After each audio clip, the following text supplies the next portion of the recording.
2024 के लोकसभा चुनाव से पहले 2023 के विधानसभा चुनाव में ही विपक्ष का INDIA गठबंधन टूटता हुआ दिख रहा है। न्यूज 18 इंडिया से खास चर्चा में मध्य प्रदेश के पूर्व मुख्यमंत्री कमलनाथ ने कुछ ऐसा कहा जिसके बाद पूरे गठबंधन में खलबली मच चुकी है। मध्य प्रदेश चुनाव में प्रचार के दौरान ऐसा क्या हुआ, डिटेल दिखाएंगे आपको इस रिपोर्ट के जरिए।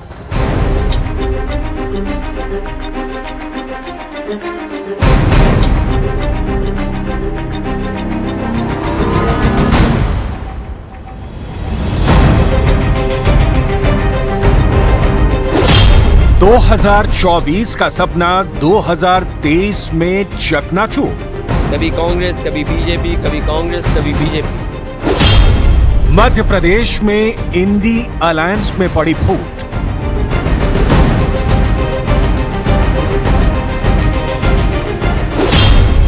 ओबीसी के मुद्दे पर घिर गई कांग्रेस।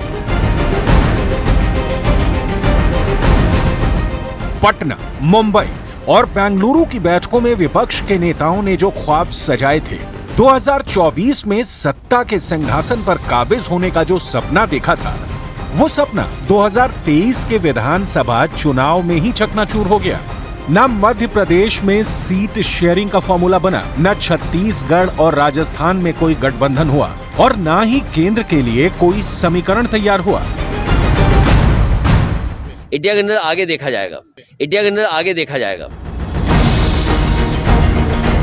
मतलब जो पार्टियां मोदी के खिलाफ एकजुट होने का दम भर रही थी, अब वो खुद एक दूसरे के खिलाफ प्रचार कर रही हैं। मध्य प्रदेश में अखिलेश यादव और अरविंद केजरीवाल ने सीधे सीधे कांग्रेस के खिलाफ मोर्चा खोल रखा है और अब ये बात MP कांग्रेस के चीफ कमलनाथ की आंखों में खटकने लगी है। कमलनाथ सीधे तौर पर अखिलेश को टारगेट कर रहे हैं। कमलनाथ कह रहे हैं कि समाजवादी पार्टी को वोट देने का मतलब वोटों की बर्बादी है।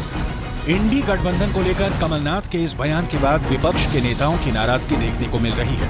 आरजेडी और जेडीयू का कहना है कि भले ही MP में मुकाबला कांग्रेस और बीजेपी के बीच है, लेकिन कमलनाथ को ऐसी बयानबाजी नहीं करनी चाहिए। मानना है कि इस तरह की विसंगतियां, एनोमलीज आती हैं।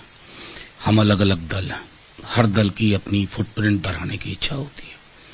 हम भी ये जानते हैं कि वहां सीधी लड़ाई कांग्रेस और बीजेपी के पक्ष में, लेकिन आमतौर पर चूंकि आने वाले दिनों में इंडिया गठबंधन को और बहुत सारी मीटिंग्स, एक एकोमोडेटिव फ्रेमवर्क होना चाहिए। कमलनाथ जी कांग्रेस पार्टी के सीनियर लीडर्स में से हैं और मुख्यमंत्री पद के दावेदार हैं मध्य प्रदेश में। उनका ये वक्तव्य इंडिया गठबंधन की मजबूती को कमजोर करने वाला वक्तव्य है।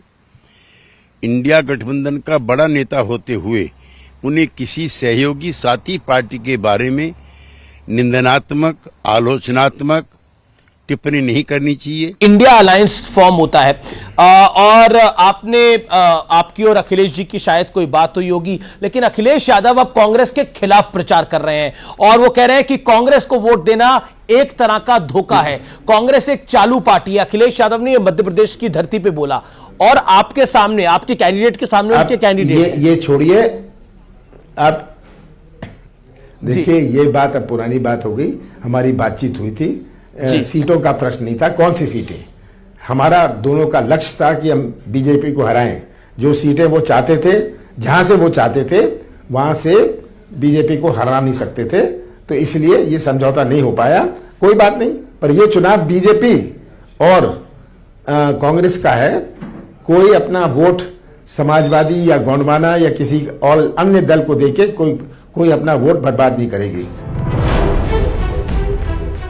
इस बात से इनकार नहीं किया जा सकता कि मध्य प्रदेश में मुख्य मुकाबला कांग्रेस और बीजेपी के बीच है, लेकिन जिस तरीके से समाजवादी पार्टी के मुखिया अखिलेश यादव ने इस बार मध्य प्रदेश के चुनाव में एंट्री की है, इससे कांग्रेस को अपने वोट बैंक में सेंध लगने का डर सताने लगा है। और ये डर इसलिए भी ज्यादा है क्योंकि अखिलेश यादव सीधे सीधे कांग्रेस और राहुल गांधी के ओबीसी वाले एजेंडे को टारगेट कर रहे हैं। अखिलेश यादव का कहना है कि कांग्रेस वो पार्टी है जिसने ओबीसी को हमेशा धोखा दिया और आजादी के बाद आज तक जातीय जनगणना नहीं करवाई। कांग्रेस वो पार्टी है जिसने आजादी के बाद जातीय गणना नहीं कराई लोकसभा में नेताजी शरद यादव जी, लालू प्रसाद यादव जी, तमाम दक्षिण भारत के दल जब मांग कर रहे थे जातीय जनगणना की, तो कांग्रेस पार्टी ने जातीय जनगणना नहीं कराई। आज क्यों जातीय जनगणना कराना चाहते हैं? इंडिया गठबंधन कैसे चलेगा ऐसे में? इंडिया गठबंधन आगे देखा जाएगा।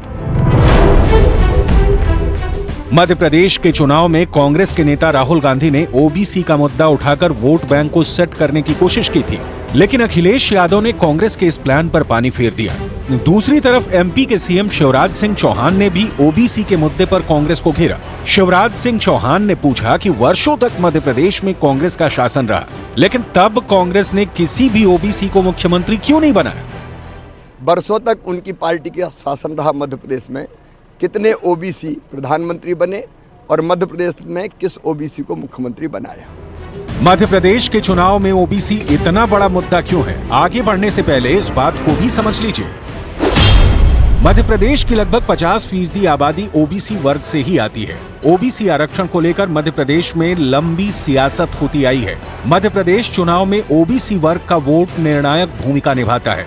प्रदेश की 72 सीटों पर ओबीसी की आबादी 40% से भी ज्यादा है। 2018 के विधानसभा चुनाव में ओबीसी वर्ग ने कांग्रेस का साथ दिया था। ओबीसी बाहुल्य 72 में से 43 सीटों पर कांग्रेस पार्टी ने जीत दर्ज की थी। अब कांग्रेस कह रही है कि अगर सरकार बनी तो जातीय जनगणना की जाएगी। गौर करने वाली बात है कि इस बार बीजेपी ने ओबीसी वर्ग के 68 नेताओं को टिकट दिया है, जबकि कांग्रेस ने 59 प्रत्याशियों को ओबीसी वर्ग से मैदान में उतारा है। मध्य प्रदेश का चुनाव इस वक्त सबसे दिलचस्प मोड़ पर है। कौन जीतेगा, कौन हारेगा, इस बार अच्छे पॉलिटिकल पंडित इस बात का जवाब नहीं दे पा रहे हैं। लड़ाई बीजेपी और कांग्रेस के बीच है, लेकिन समाजवादी पार्टी, बहुजन समाज पार्टी और आम आदमी पार्टी तीनों मध्य प्रदेश के चुनाव में पूरी ताकत के साथ प्रचार कर रही हैं। इशारा साफ है, कांग्रेस भले ही अभी एकला चलो की रणनीति पर काम कर रही है। अगर कांग्रेस का यही रवैया लोकसभा चुनाव को लेकर भी रहा तो विपक्षी गठबंधन में बंटवारा होना पक्का समझिए।